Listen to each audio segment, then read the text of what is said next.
BC's forest fire season, millions of acres of forest go up in flames, and towns are evacuated, leaving thousands homeless. Firefighters battle temperatures as hot as a blast furnace. This heat, combined with thin air at high mountain altitudes, makes conditions seem like hell unleashed. Fire begins to surround you. You don't know where it's safe to go. Flames higher than a 10-story building can suck whatever oxygen is left right out of a person's lungs. It's one of the most dangerous jobs on the planet. In the past 10 years, nearly 50 forest firefighters were killed in North America. It will take a great deal of courage for these trained forest fire specialists to fight this relentless and very dangerous enemy.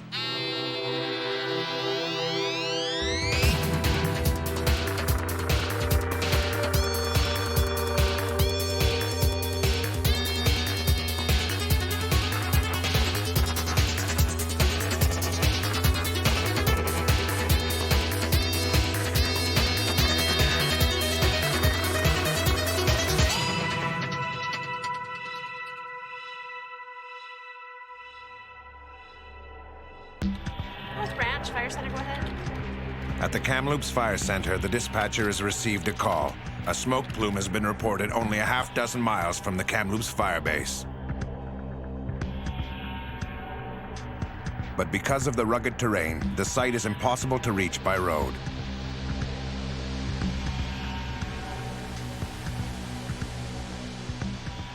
A 3-person initial attack crew is being dispatched by helicopter to investigate.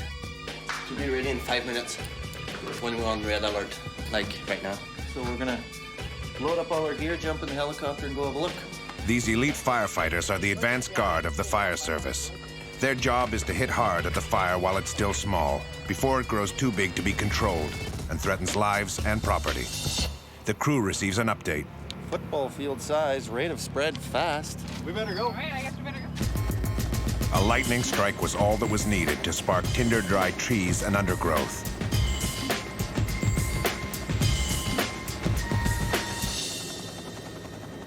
Last year, this team faced their biggest test ever, as they fought their way through the most devastating fire season in the province's history. Over 1.5 million acres were burned, an area equal in size to the city of Vancouver. Last summer, we were evacuating people's homes. We were telling people they had to leave. We had fire that was spawning 2 kilometers ahead, and you don't feel safe anymore. In all, 50,000 people were evacuated, and nearly 400 homes and businesses were destroyed. But many more were saved. Despite the incredible amount of destruction, not one civilian life was lost, thanks to the speed and skill of the firefighting teams. Over 7,000 firefighters from BC and all over Canada responded to 2,500 separate forest fires. I wouldn't want to do it. They have to be very brave, very individual people, have lots of courage, and they're doing a fantastic job. There's nothing more frightening to a firefighter than an out-of-control forest fire, with its oxygen-sucking firestorms raging at the temperature of molten steel, gobbling up everything in sight. What makes fighting forest fires even more frightening is that besides wits and instincts, there is very little else to rely on for personal protection. What every firefighter should be carrying is our fire shelter. You never want to have to use these. Every member of the crew brings a one-man metallic pouch of laminated reflective aluminum made to withstand up to 900 degrees Fahrenheit. It is meant to protect a firefighter from direct flame contact. It says it can hold it up to 500 degrees, but I don't think the body can survive that. In a recent forest fire in the U.S., some firefighters survived using it. 3-4 survivors made it in them, but they got to a safe zone to deploy it, but the others didn't get through. The only thing that would put me in that kind of danger is if I knew somebody was in need of help. Sounds good.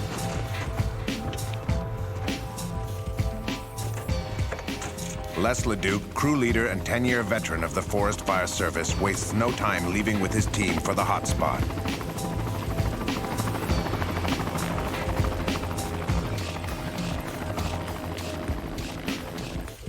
The summer is particularly dry. So when even a trace of smoke is reported, the Forest Fire Service's response is immediate, just like a regular city fire department. On the other side of the mountain, a huge fire is spreading. The last thing the fire bosses need is another nearby fire joining it. I got a sounding from 7,000 feet this morning. It was pushing about 45 clicks, so... Les's job is to knock the small blaze out cold. But stopping the big fire will be a real battle. A 4-round heavyweight bout for an army of firefighters. First, aircraft will drop chemical retardants to slow the fire's advance. Then, machines will cut paths through the forest to isolate the fire. And to starve it of fuel and prevent the blaze from spreading, a swath of forest will be purposely set ablaze. Finally, when the flames have died down, water will be used to douse hot spots and drown hidden embers.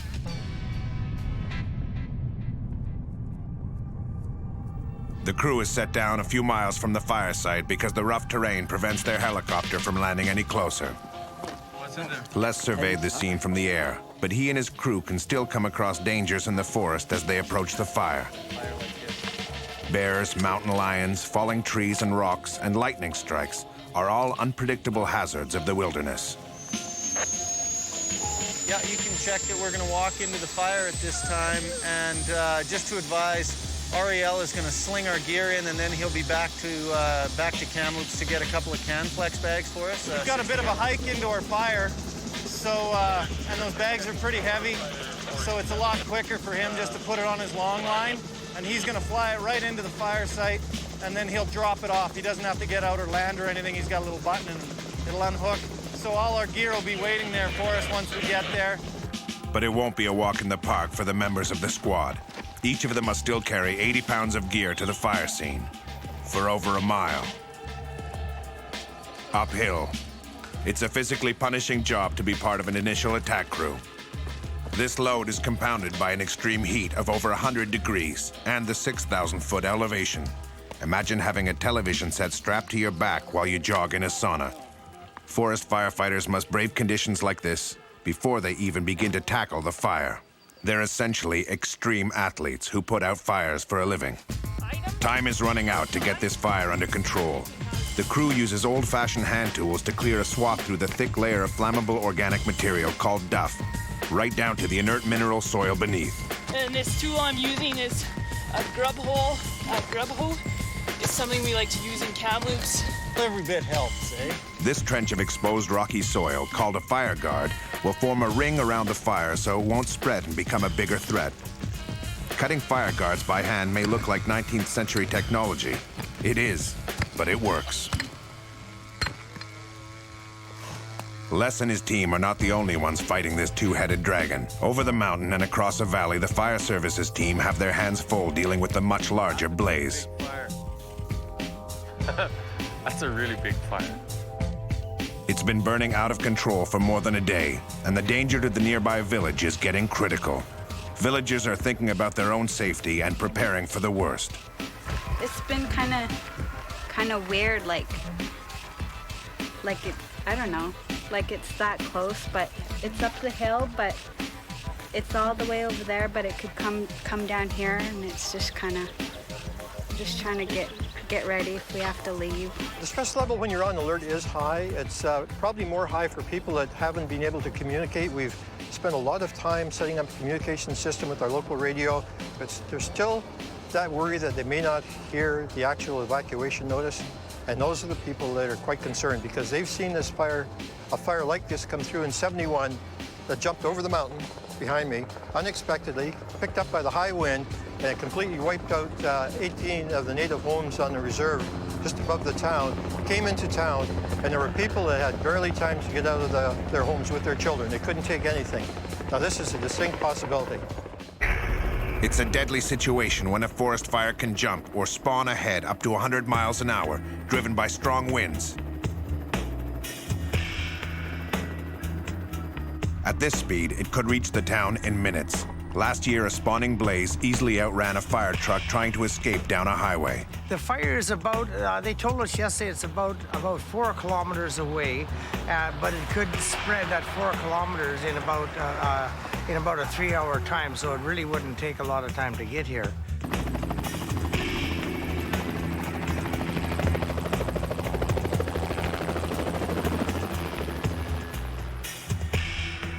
At the base camp, fire bosses meet to plan the firefighting strategy. Their plans are based on the fact that fire is a chemical reaction. It depends on adequate supplies of three essentials: heat, oxygen, and fuel to continue burning. Like knocking out a leg on a three-legged stool, remove any one of these three elements and the fire goes out.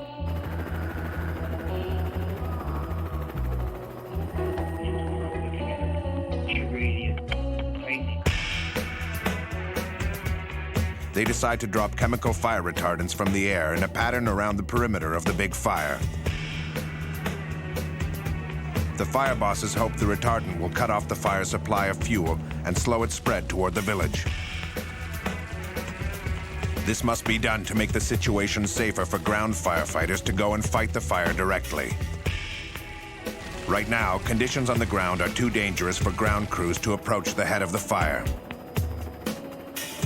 With temperatures hotter than molten lead and heavy smoke making visibility and breathing difficult, it would be suicide to put crews in there. Fire is actually a predictable adversary, as it obeys the laws of physics. All fires move in the direction of wind and uphill where there's a slope. This makes deciding where to drop water and chemicals easy. The hard part is deciding when the conditions are right and how much to drop. The fire retardant used is a non-toxic solution of nitrate salts. It's actually a lot like agricultural fertilizer. The liquid is colored bright red for visibility. It changes the chemistry of the fire to slow combustion and won't evaporate like water, so it can be effective for weeks once it's applied. But it's expensive to use. A single load dropped costs thousands of dollars, so retardant must be used judiciously. On board this small nibble aircraft called a bird dog plane is an experienced Airtanker pilot. The man on his right is the fire control specialist. He is the eye in the sky for the fire bosses back on the ground. This morning, he's planning a retardant drop on the mountain fire. He has to assess the extent of fire and the direction in which it is moving. 2,000 feet up, danger is very present. Flying the bird dog is a tricky and dangerous job. The smoke makes visibility poor in an airspace that's already crowded with aircraft. Right now, there are a dozen planes and helicopters flying in and around a 6 square mile area without any air controller overseeing the operation. Very difficult for firefighting because we can't see what we're doing. We're having to be really careful, obviously, for safety concerns, that we don't put too much aircraft into the air at one time.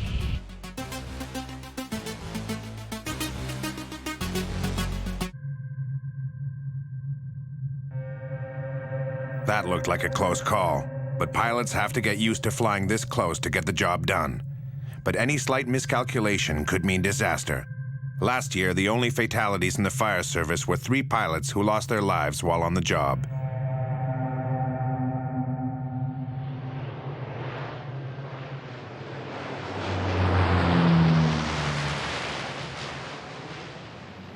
Apart from doing the aerial survey, the bird dog's other role is as a guide.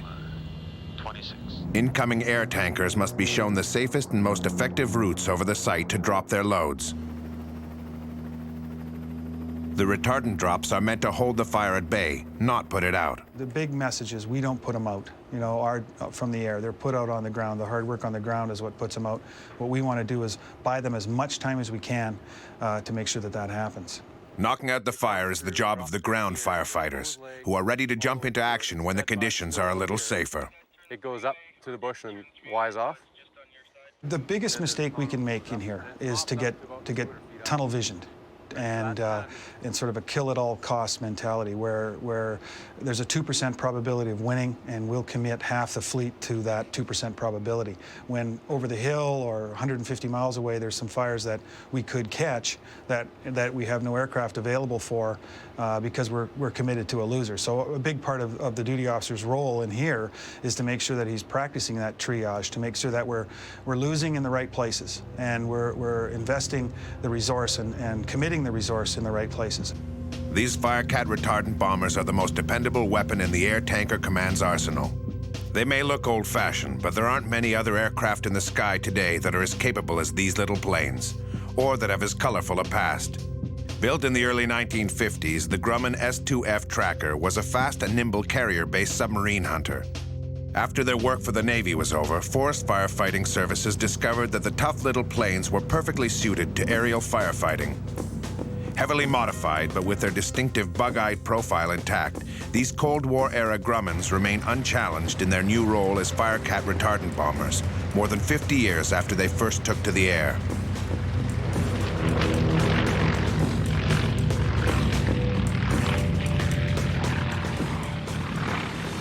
We've got 3 pieces of heavy machinery on this fire. Two hose. While the bombers are hard at work at the big mountain fire, Les and his crew start to land their first punches against their fire.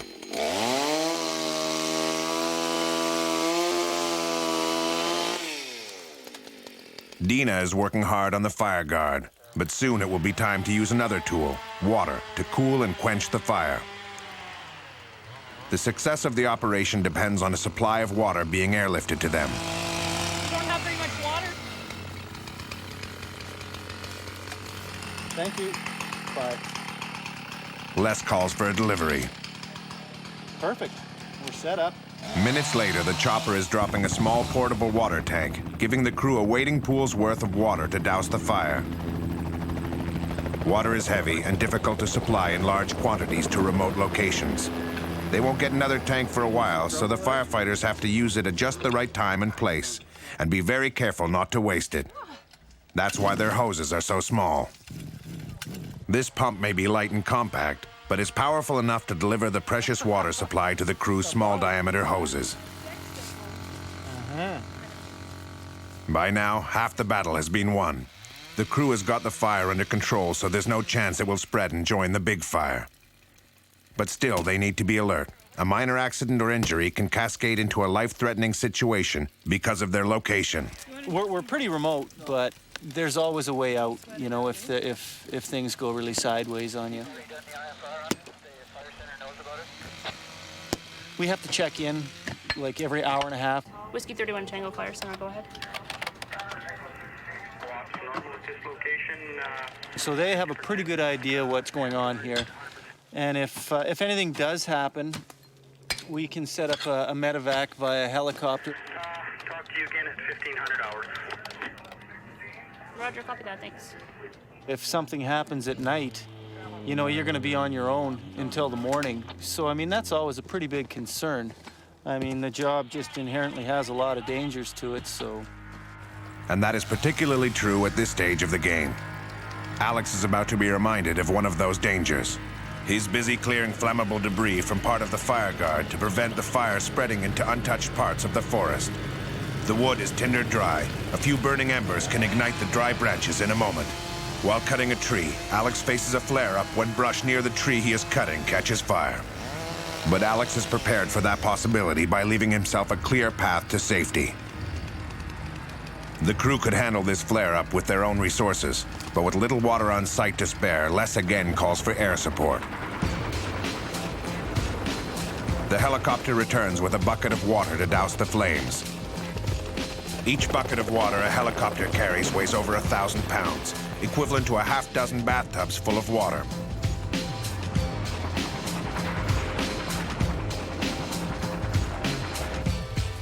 These firefighters have faced some situations where escape was not so easy. Last year, there was some fire activity that I'd never seen before, like if you can picture a huge tornado that you see on TV on those documentaries, storm chasers and what have you. It looked just like that, just a big tornado of fire, smoke and debris spinning around. There were some times when you're more or less surrounded by fire. Hairs on the back of your neck sort of stand up a bit. What's another big fear, Kev? What are we scared of out here, man? What are we scared of? Each other. Yeah. Crews call ground firefighting doing the 3 Ds. It's dirty, difficult, and dangerous. Hey, we'll back out of here a little bit.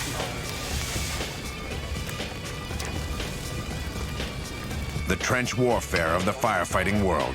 But it's this backbreaking and painstaking toil that really knocks fires out. As Les and his team are proving. The visible flames are now out. Buckets of water dropped from overhead are great for putting out fire on the surface. But what's going on underneath? The squad must now methodically scour the ground with their bare hands, literally leaving no stone unturned, as they search for the heat from hidden hot spots and glowing embers. That's exactly what we're looking for. Something like that, you know? Like that? That can cause you problems. An overlooked ember like this could cause the fire to reignite under the duff, days or even weeks later. Before we leave this fire, I mean, it looks good right now. I think I feel pretty confident with it. I won't call it out quite yet. We'll give it a few days for that, but we can call it cold. And I expect that there won't be any action needed to take on it any longer.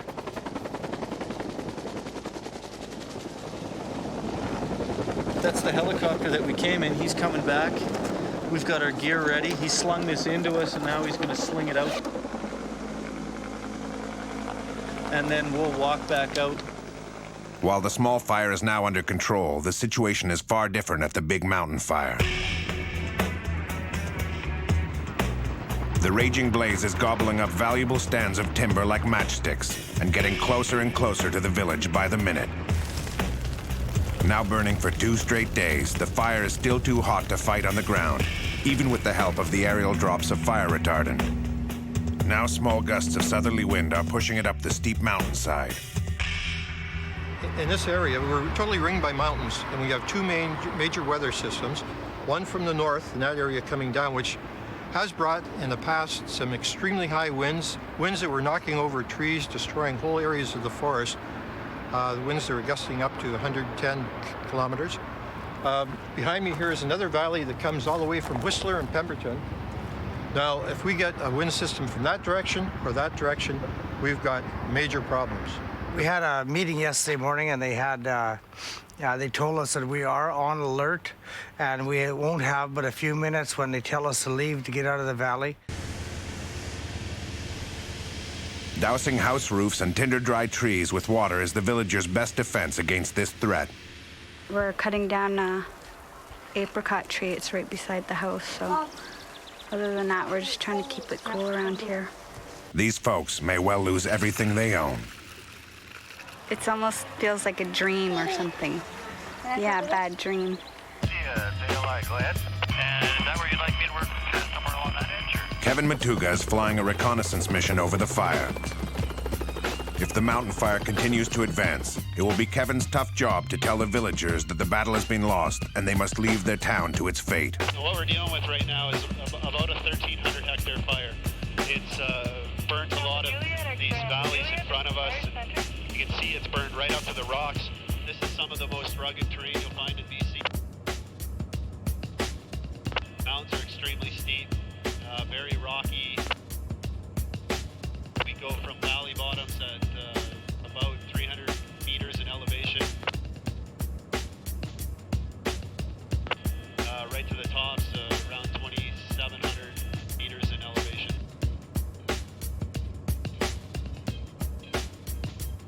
The terrain makes fighting this fire especially challenging.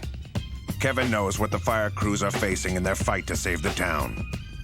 While aerial water and retardant bombing is spectacular for the villagers to watch, they pin their hopes on the firefighting work that's being done on the ground. Aircraft doesn't put out fires.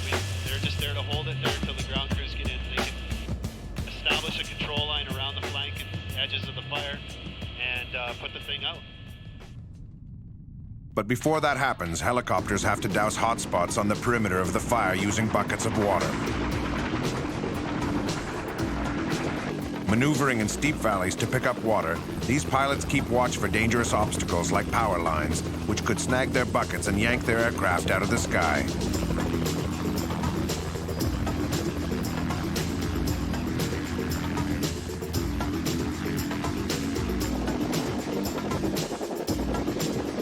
We are now at the second stage of the battle. Though the spread of the fire is being slowed by the retardant, the crews have to start cutting a fire guard around the perimeter.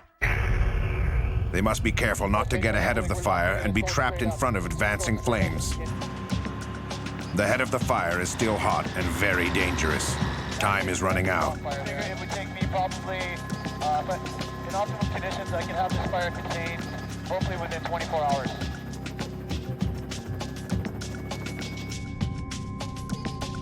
The villagers may well be forced to evacuate in a matter of hours. We don't put our lives at risk for trees. We don't put our lives at risk for houses. It's not worth it. Human life is valuable. To see somebody who's in danger and I've got to try to help that person, that's the scariest situation for me because you no longer have a choice.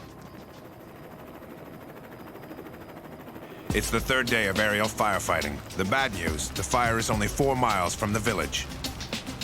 But the good news is that the fire's rate of spread has slowed, allowing crews to make headway on the upper perimeters of the blaze. To cool the fire's perimeter, firefighters use the same type of small diameter hose that Les's team used.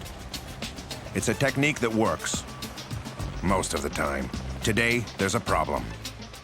This crew is ready to spray water on the fire, but their main supply hose has been burned through. They need a water tanker truck in a hurry. New hoses are being laid. They need the water urgently because a sudden gust of wind could whip the fire up, forcing them to abandon their positions and retreat.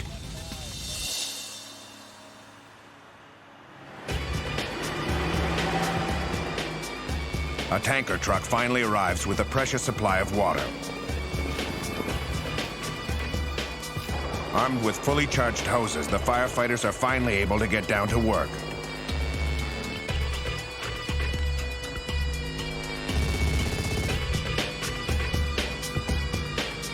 Now, with new hope of being able to gain ground against the fire, the firefighters will have a better chance of containing it. It's rank 5 activity up on the top right now. We're not going to be able to stop it, so we're just going to contour with it, strengthen this side, around across the top, and then hopefully when it dies down in the natural feature, we can shut it down.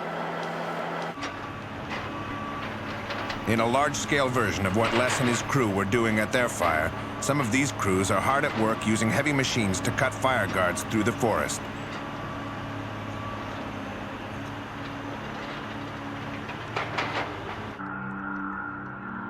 Hours ago, this was untouched forest. But this destructive-looking fire guard will protect hundreds more hectares of wooded land and the people who live and work nearby.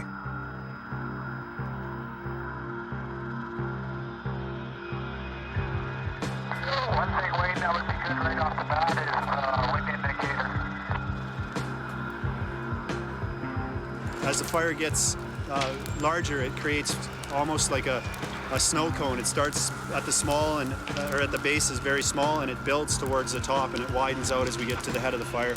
So we're just going to establish control lines and pinch off the fire at the head when we get the right conditions. Even at this lower perimeter, where the fire's intensity is less, air temperatures beside the fire are approaching 2100 degrees Fahrenheit, hot enough to sear unprotected flesh in seconds. Yeah, it's too hot. Kevin has been near the fire for less than a minute, but he has to move out of the way as the heat quickly gets the better of him. Yeah, that's better. His clothing is made of fire-resistant Nomex material, but he relies on good sense to not stray too close to the fire. The groundwork is going full swing and the firefighters are making progress. Despite the dangers, fighting forest fires is a choice that most of these people wouldn't think about changing for something safer. Steve Butcher gave up a secure future as a social worker for this adrenaline-fueled lifestyle. When I'm firefighting, I get to feel like I'm making a difference. I get to go to a fire and I get to dig guard. There's something that I can do to make a difference. I get to cut down a tree. I get to call in tankers. I get to make decisions that will make a difference. And in terms of activity, when I'm doing social work, I'm sitting at a desk, and when I'm firefighting, I'm out there. I'm driving beautiful, brand new Ford trucks. I'm traveling in helicopters. I am going all over British Columbia, and I can't say social work is as exciting as that. If you can get into this job, there's something special about you. Everybody here, there's something special about them. They had to be amazingly physically fit, and probably the most important is if you can't get along with people, this is not the place to be.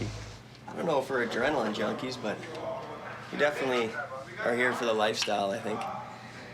Like, there's some smart guys back here that are smart people that could be doing a lot of other things. These attributes have proven value in the field, where each fire season firefighters face new challenges. Every day they must adapt to quickly changing conditions and be willing to push themselves to the limit of their endurance. Firefighting, by its nature, is one of the most dangerous jobs in the world. But it's thanks to a grueling selection process and top-level training that forest firefighters have one of the lowest injury and death rates in the profession. Safety's always first. That's the #1 priority. Never put yourself in harm's way. Or you try not to anyway. It's all about minimizing risk to live to fight fires another day. But sometimes danger finds them first.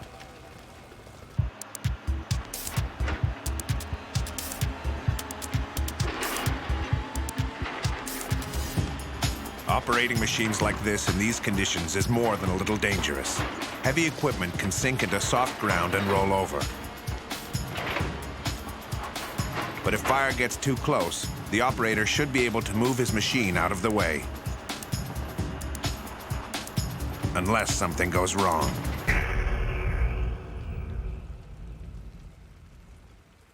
The Caterpillar's engine is overheated and stalled. The operator is trying to restart the engine right away. If he doesn't get himself and the machine out of there in a hurry, the heat from the fire could boil the hundreds of gallons of diesel oil in the Caterpillar's fuel tank. A flash ignition of escaping fumes could cause the tank to explode, trapping the operator in a burning machine. A bucketing helicopter on its way to the main fire is quickly diverted to help.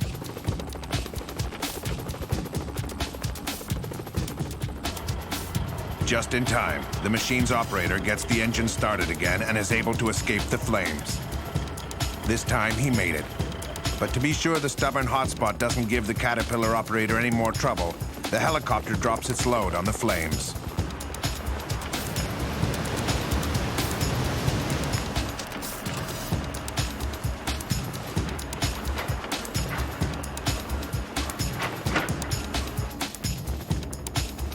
Ironically, at the other end of the fire guard, crews are hard at work, preparing to set a fire. The crews are busy getting ready for a controlled fire or prescribed burn using a drip torch. We're burning off the unburnt timber in between the fire guard that we put in and the existing fire.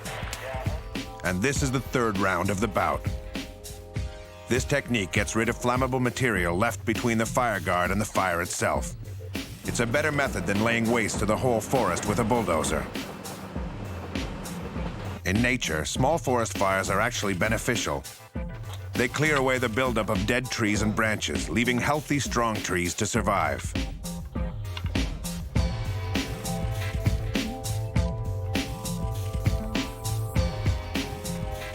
This part isn't burnt yet, so we want to get this fuel burnt just to get it out of the way so we don't have to be concerned with it anymore. So I'm just going to try to go back and forth across the slope just to get some fire to draw it uphill. And hopefully by the time I'm done, this will all be on fire. So. But the success of prescribed burns depends on the skill of firefighters like Travis Abbey and his partners. I've got a pretty good slope here, so they should carry up there fairly well. To avoid any problems, Travis takes into account the slope of the land, wind direction, air temperature, and humidity of the wood, or fuel, when he sets the woods alight. More important than anything else, Travis always leaves himself an escape route to safety. Anytime we're going to do any sort of burning off, we want to make sure that we have water in place, so if something does get a little more aggressive than we want it to, then we can get after it right away.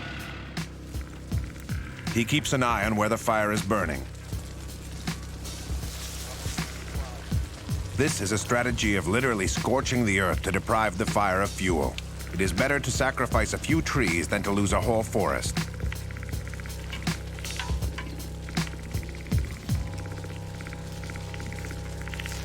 Or a nearby town. So ideally, in a perfect world, this would be burnt clean completely, right to the fire. Before leaving to work with a private logging company, Travis honed his firefighting skills with the BC Forest Fire Service. It's my 15th year. Started when I was 18, and it was supposed to be a summer job and turned into a pseudo-career sort of thing, I guess. Yeah, it's good. Still enjoy it. It's great. Yeah, there's some excitement, and it's lots of variety too, which is nice, so that's fun.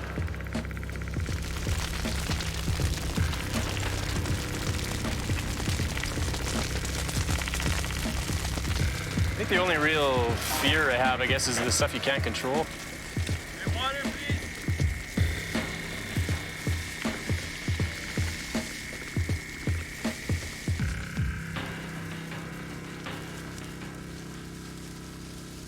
to try to cool it off a little bit so it's not getting right to the tops of the trees. Just worried about it going that direction, so.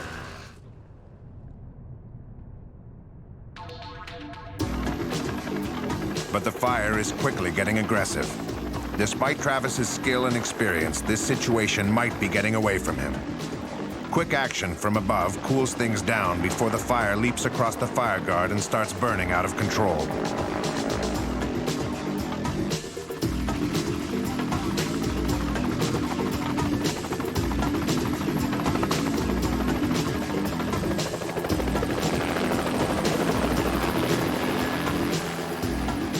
Helicopters are amazingly effective firefighting tools, as they can drop buckets of water on flames with surgical precision.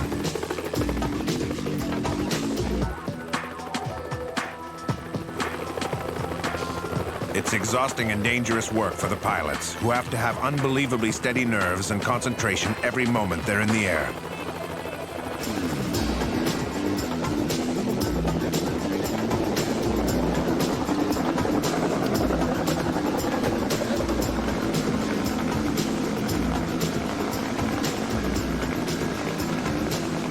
A helicopter is an unforgiving vehicle to fly in the best conditions. The aircraft's weight and balance can change suddenly when the bucket carrying a water load equivalent to the weight of a piano is filled or emptied. This imbalance can lead to the loss of control and a crash. We've got 3 pieces of heavy machinery on this fire. Two hoses, strong winds in this area. Just to make the task more hazardous, dangerous gusts of wind and hot air currents caused by the fire can destabilize a chopper and send it careening to the ground.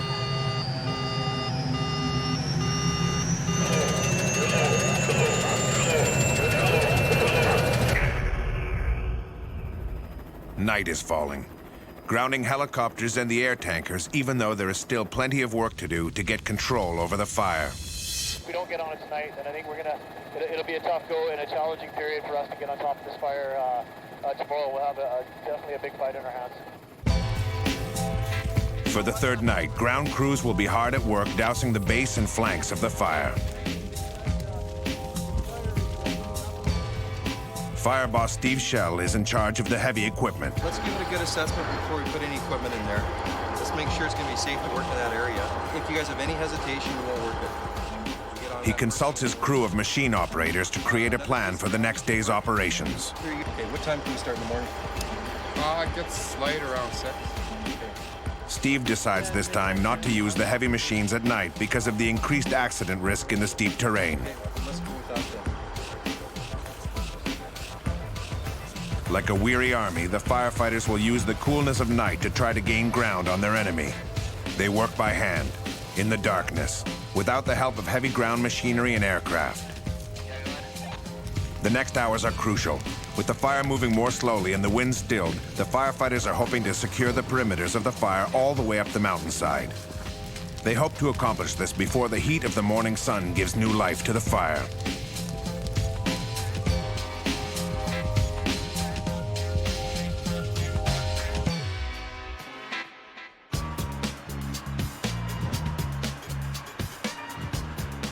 This is the 4th day of the operation, and the heavy equipment is back online, busy cutting the fire's access to fresh fuel.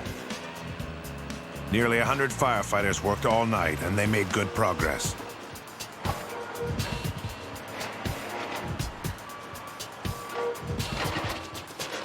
It's time to assess the dangers lurking in these burned areas.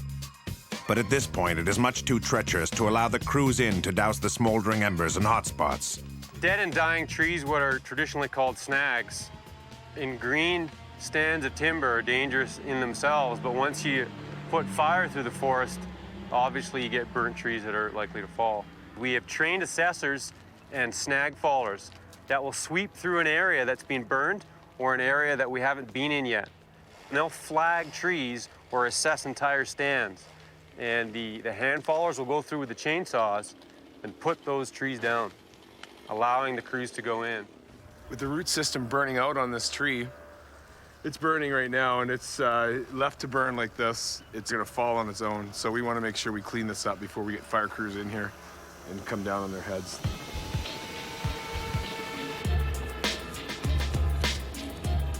Even trees untouched by fire can be dangerous. Pounded by tons of water and retardant, trunks can be weakened and fall without warning on ground crews underneath. It's like working in a half-demolished house. Well, there's been a number of close calls. You know, one in particular, a tree that was weakened by the same type of thing that we're seeing here, broke off in the wind and fell towards us. And I ended up on the ground, and the tree fell, and it literally fell between my boots where I was lying on the ground. It was as close as I'd want it to be. We have to follow these dangerous trees that have been marked by an assessor. Barry's job is one of the most dangerous jobs on the planet, lumberjacking. A moment's inattention could cause a tree weighing thousands of pounds to tip over and crush him. Add a fire-ravaged forest full of half-burned trees into the equation, and you've got a job that only a very few experienced professionals would ever attempt. It's fairly dangerous, yeah, because as you can see, most of these trees are all burnt out on the bottom, or they're a dry snag. Like this here, the tree is over 50% burnt out, so when you cut into that, a lot of times you'll cut into it and it'll fall either way, which causes a big problem for a lot of fallers. There's also the added risk of a horrific injury from the razor-sharp teeth of the chainsaw.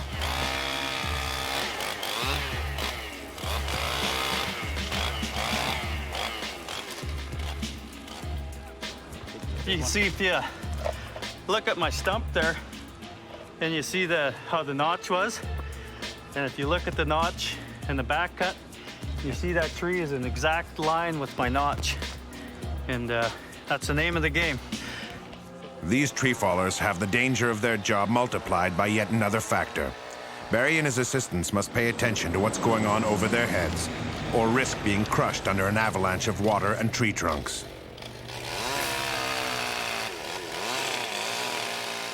This tangle of fallen trees was created not by fire, but by a single load dropped from a giant water bomber.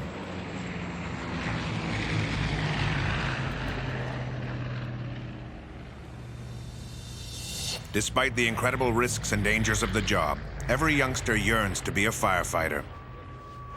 17-year-old Tyler has had this dream for years. He signed on for a work-study program at his high school that teams him up with the firefighters at the Kamloops Fire Center. Tyler was assigned to an initial attack team. He goes with them on every call. I would like to be a firefighter. It's very fun. You get to ride in helicopters and stuff. I'm in a three-man crew, but I was the fourth one. And they love the fourth one because that's extra help, on the three-man. It's great to have somebody who's like a rookie around. Been doing firefighting and taking out the flame and stuff like that. We get them cleaning our trucks and basically doing the dirty work that we'd have to do otherwise, so we really appreciate it. Actually, this is my first time doing like house cleaning kind of jobs.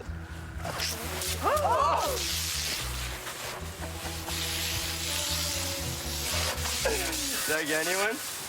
He's eager, he's excited, everything's new to him, and every experience is a fresh experience for him, so it's good for all of us to have that around.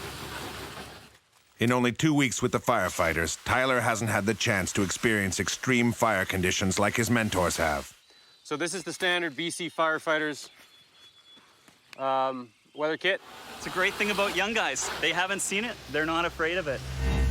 People don't understand. They think that when they fight a fire, that they can just stand there with a hose and spray. But there's embers coming in from all over the place that are burning all over your neck. You've got smoke blowing in from all the different sides. You get disorientated, and you don't know up from down. You can't breathe, no more oxygen coming in, and fire begins to surround you. You don't know where it's safe to go. Those kind of confusing conditions are what scares the hell out of me. I don't want him to experience it, but that's the part of the job that he hasn't seen yet.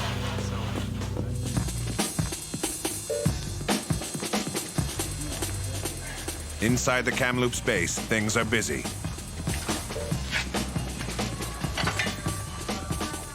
Packs of equipment have to be sorted and prepared for the next mission. And food supplies have to be replenished. Down, not side to side.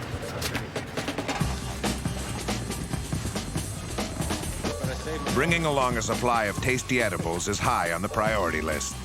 Energy. That's how we get through a long day at work. Chocolate almonds. Each team has to be self-sufficient while on the job, carrying everything they need with them. Just creating a little shopping list for them. So when I get out to a fire and I'm stuck overnight, I'm just kind of planning the meal that I'm gonna eat. These other guys are giving us a shopping list because they can't be there, so they're trusting us to buy the right thing. Nothing too junky. With their gear stowed and ready for a call, these guys are set for a shopping mission, leaving their colleagues with plenty to do at the fire center.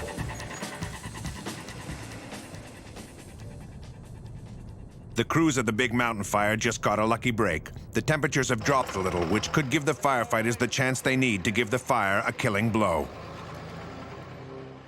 Yeah, go ahead and launch Kamloops.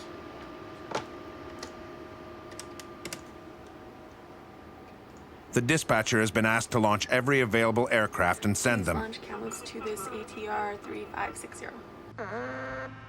back to the big mountain fire. This is for Bird Dog 8 and the Fire Cat. Bird Dog 8 and the Fire Cat.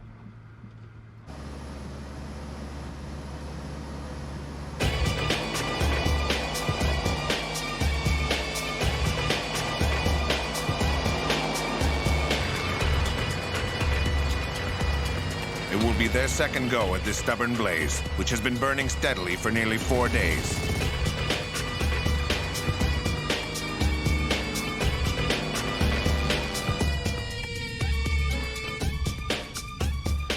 There is hope the attack would be successful. Temperatures are milder, and there's no sign yet of strong winds that would blow the fire in the direction of the village. There is hope the attack would be successful, as air temperatures have been milder earlier in the day. Also, the expected high winds that would blow the fire in the direction of the village have held off so far. But a change in weather is forecast, promising hot, gusty winds and higher temperatures later in the day.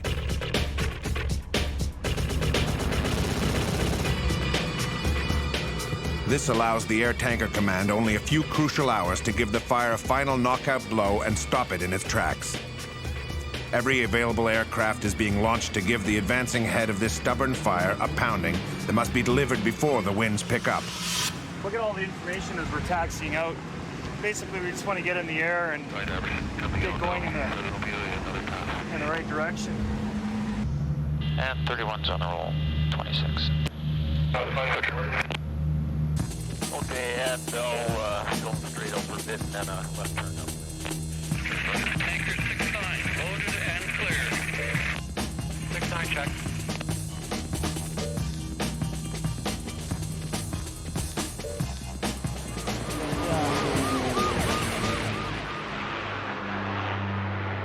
That was a bird dog there, eh? He was beeping his horn, so they're going to drop some retardant up above us.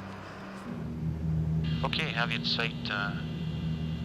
Guided by the bird dog plane, the Firecat tankers and water bombers are dropping huge quantities of water and liquid retardant on the advancing head and perimeter of the fire. You're not filming this, are you, Jeff?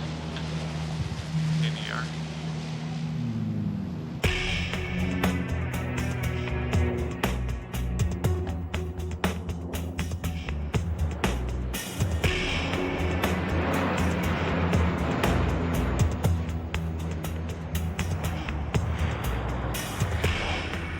Touching down at a speed of 80 miles an hour, a walking pace for aircraft, this CL-415 water bomber scoops up water through a tiny 6-inch intake scoop in its hull.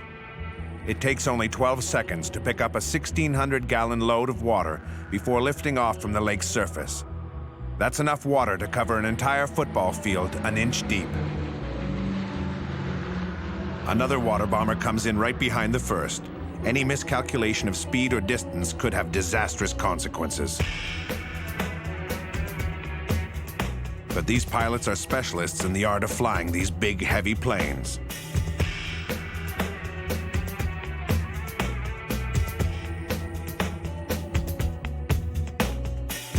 The ground crews are also making significant gains. By the end of the day, faces look more relaxed in the mobile command center. There's good news for the firefighters and the villagers. We're going to lift the alert immediately.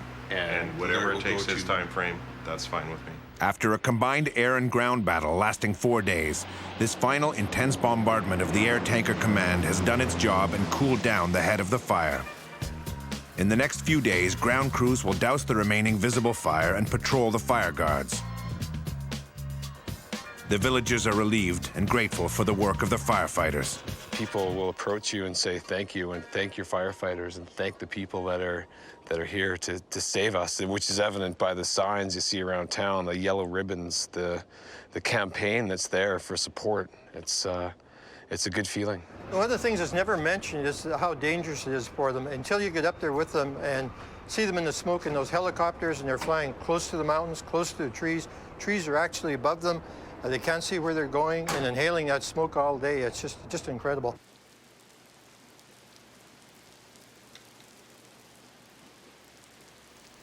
Now it's nature's turn to dampen embers and cool the parched forests. With the first real rainfall in almost 5 months comes the end of the fire season in British Columbia.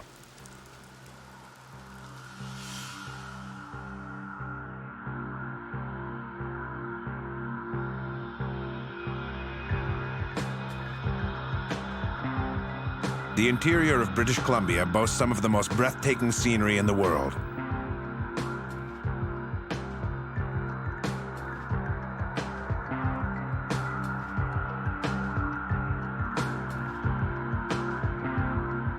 But it's a dangerous beauty.